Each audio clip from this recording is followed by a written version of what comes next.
Come with us on a walk to Hartburn, Glebe and the hidden cave Grotto in Morpeth in Northumberland.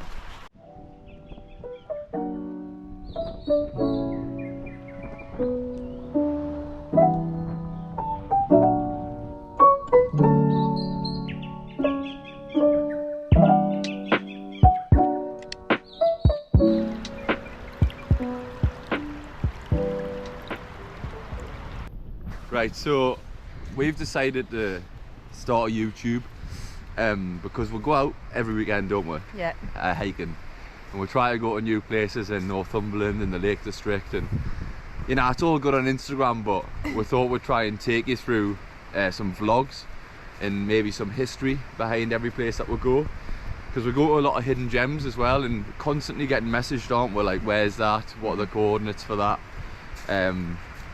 is it good for families? Yeah. So we'll try and take you on like a little bit of a journey to different places, maybe once a week. And show you the routes as well, and like where to park.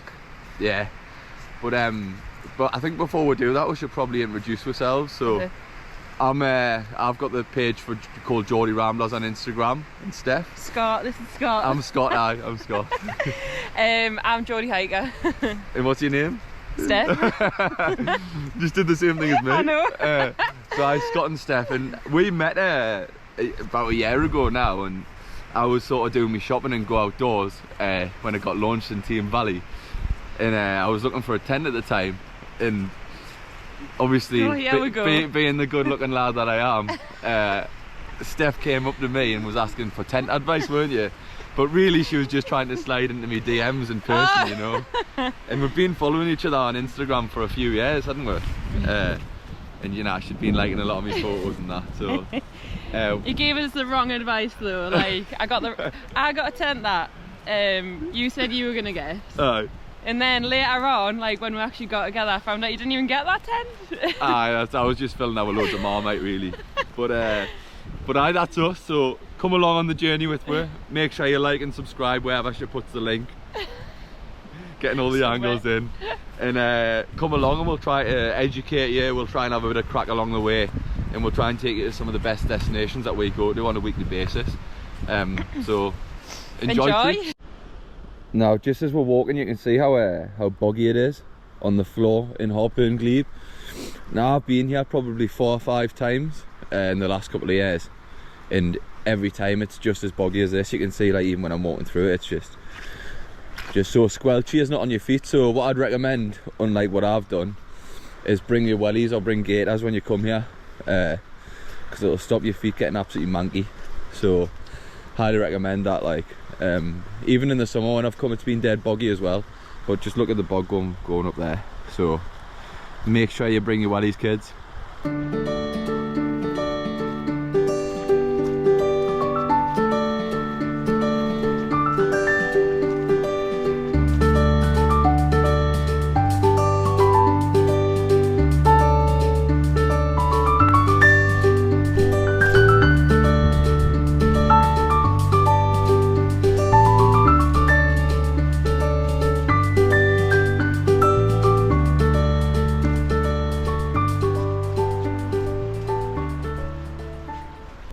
This little arch in the wall that you can see famously used to be where the Devils Causeway was. Now the Devils Causeway used to be one long road that linked Berwick-upon-Tweed on the Scottish borders to Corbridge in the northeast. Now that might not sound like anything these days, but you've got to remember when the Romans were around, there was a lot of tensions between the Caledonians and the Roman army. Now what that meant is when people were trying to pass through here, because obviously it's north of Hadrian's Wall, Berwick-upon-Tweed, it was really dangerous. And so when sort of soldiers or armies would be passing through here, they'd use sort of Hartburn, Glebe, this area, this woodland area, as protection through the woods. But not only that, they'd also use it for food. So you can see down there's a river which would be really popular and really good for fishing at the time, but also this woodland's very famous for deer hunting. So, you know, imagine back in the day, a lot of deer, this would be thriving with deer, this area in the woods here, and people would come here from Scotland passing through, or even passing through the northeast from Corbridge up to Scotland to hunt between battles or whatever it may be. But you can imagine at the time as well, it was probably really dangerous to be passing through here. As tensions were so high, there was probably a lot of battles fought in here, and a lot of people tortured in these woods. And there's actually a lot of famous stories about cavaliers being tortured in these very woods as well, and ghost stories as well. We'll have to find the Glebe, which is just around the corner, isn't it? It's just there. Yeah.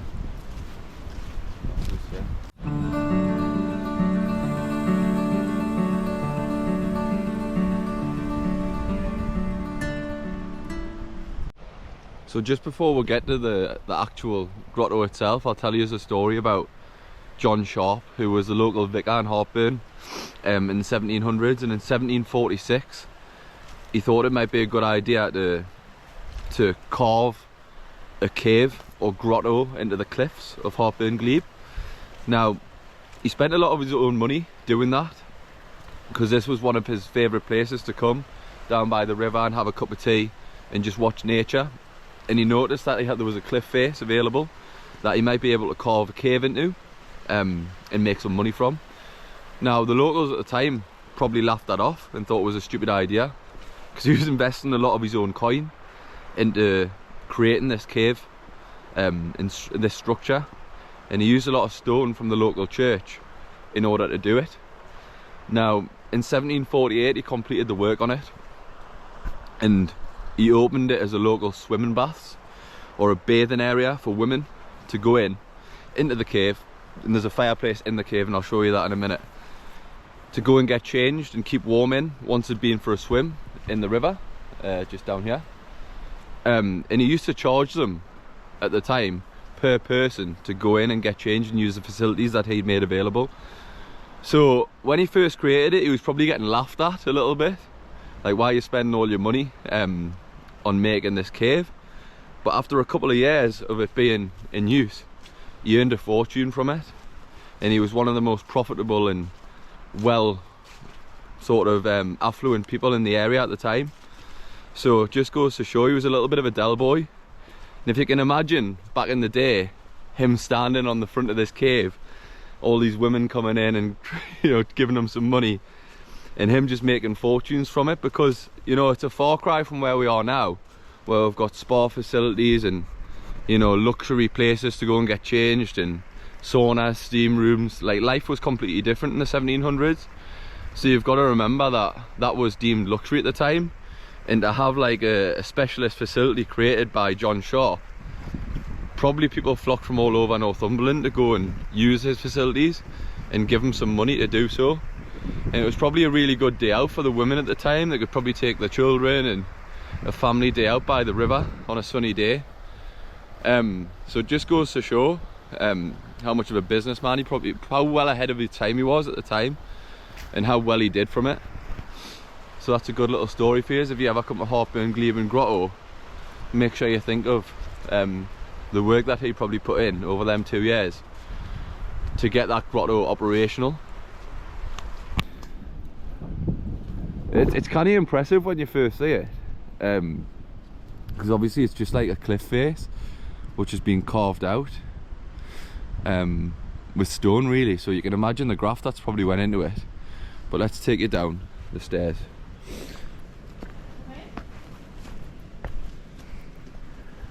What do you think? Wow, it's amazing.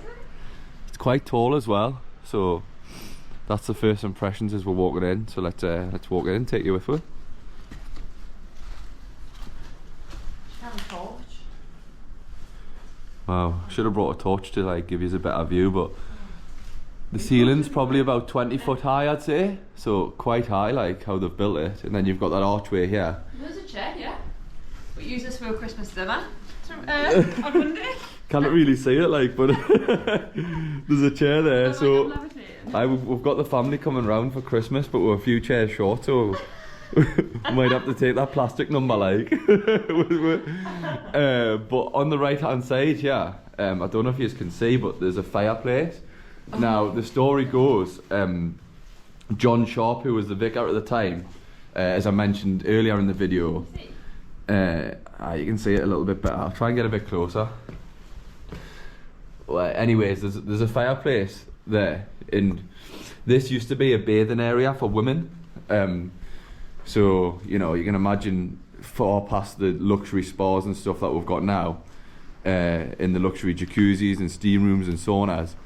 This would be the area where women would come and they'd pay John Sharp to go for a swim. So they'd probably get changed. I'd imagine that was the changing room in there, on the right hand side where the fireplace is. You can imagine back in the 1700s, this was probably luxury to them. So the woman would probably come in this archway here, pay John at the door. He has a fiver, John. and they'd probably come and get changed in here and keep nice and warm, maybe after they've been in the cold water. And then in the backyard, it's kinda dark like. I'll just try and put my torch on my phone. It's so tall as well. It is, aye. Its craftsmanship's really good as well.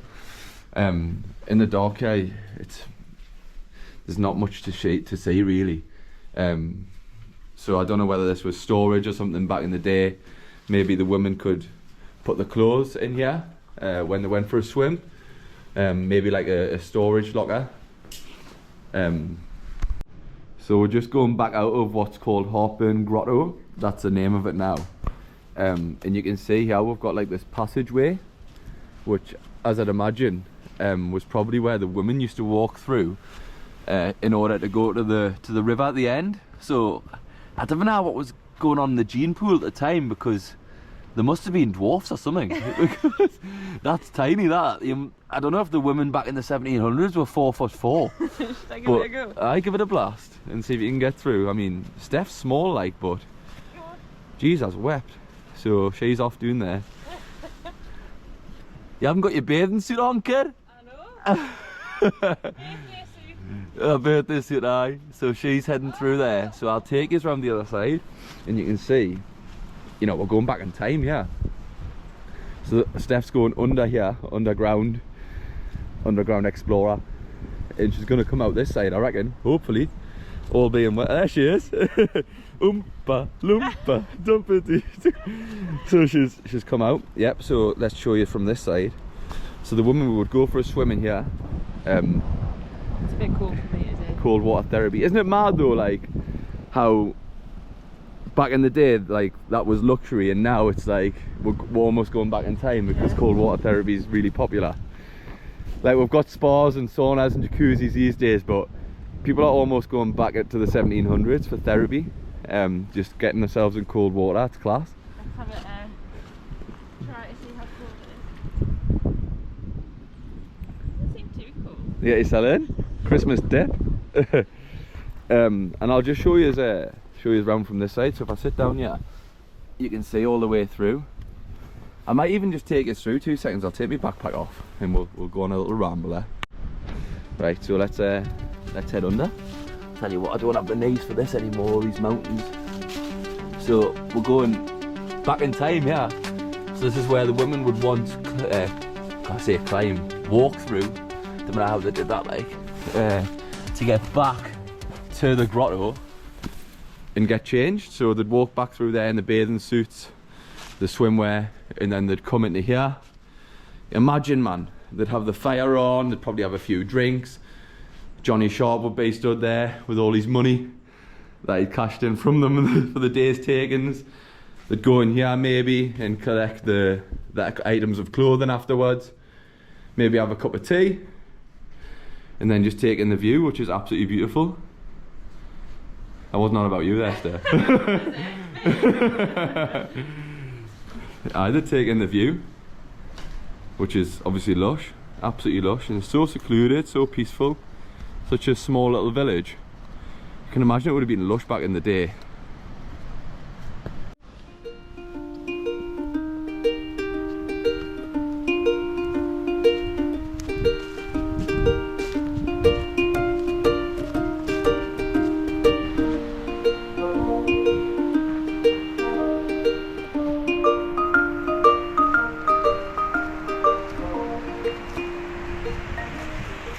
The stone. Now the rumour has it back in the day, in I think it was the 1800s, the Gazette, the local Gazette, did an article saying that there was two statues on here, and one was of God and one was of Neptune, and they were both shooting thunderbolts into the middle of here. Now you can imagine how classy this place probably was back in the day. Like, it's probably a far cry from what it is now. I mean, it's still lush to look at. But the Gazette did an article saying that a local thug had vandalised these two statues that were in place of God and Neptune, pulled them down and thrown them into the river, and there was a £5 reward at the time for anybody who caught the thug. Now can you imagine that these days, a £5 bounty being on your head? You can't even get a tub of celebrations for a fiver these days. So yeah, that's a mad story. So the two statues that once stood there where Steph's now standing are probably still in this river. So we might actually have to go for a scuba dive, because we're scuba certified, aren't we, Walker? We might have to go for a little scuba dive, get our gear on, get the old BCD on and the nitrox gas, and go and find them two statues in the water. We'll be rich. Ah, I can't reach it.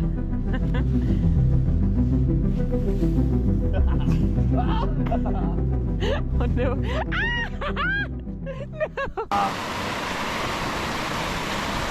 It's coffee time. Coffee time. Get the jet boil out. Warm the cockles.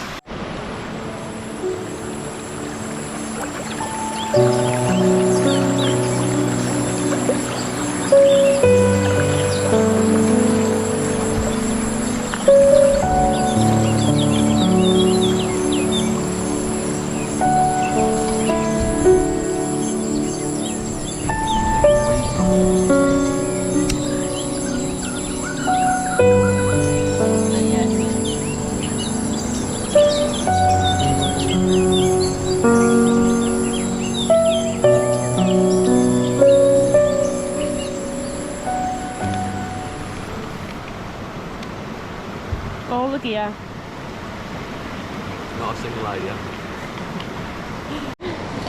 So I'm going to have this nice cup of coffee, and I'm going to go get myself in there for a nice cold December swim. But unlike the 1700s, I won't be giving John Sharp a fiver to do it. I won't be giving you now either. But now to stir it with, so I'm going to have to use my jet boil stand.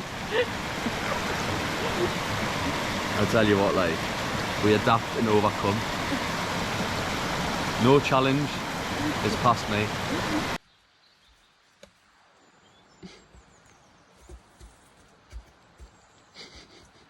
Looks like Gollum. Reenacting the old Victorian bathing procedures.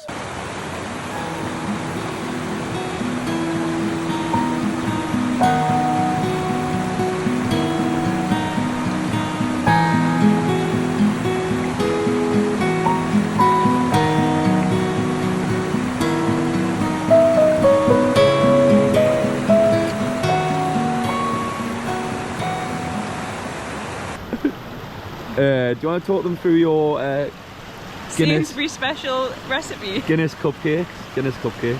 Well, it's pretty simple, really. It's just pretty much a chocolate cake, but with 100ml of Guinness. 100ml of Guinness, aye. Not a millimetre more. That's the secret recipe, yeah? Aye, champion. And if you don't like Guinness, you can use Coke. Coke? Yeah? Oh, that doesn't sound very... Coke and a cake? Coke and a cake. I'll tell you what, like, double C. So, there she is. She's put This the little one's a bit carrots on. squished from, That'll be my one, is it? No, this one's yours. Oh, I I get the was best thinking one. a better one. Definitely after summer. So, cupcakes, coffee, waterfalls and rivers. Doesn't get any better than that, man. And you know the best thing about it all? It's all absolutely free.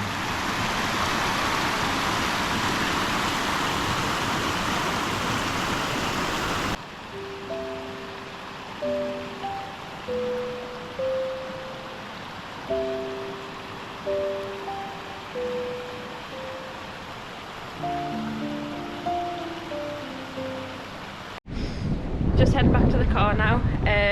That was literally, I think it was probably like 10 minutes from the car to the grotto. We'll put the parking location in the caption with the 3 words. Make sure you subscribe to our channel. We'll be showing you all the best places we've been and all the ones we're yet to discover. Thanks!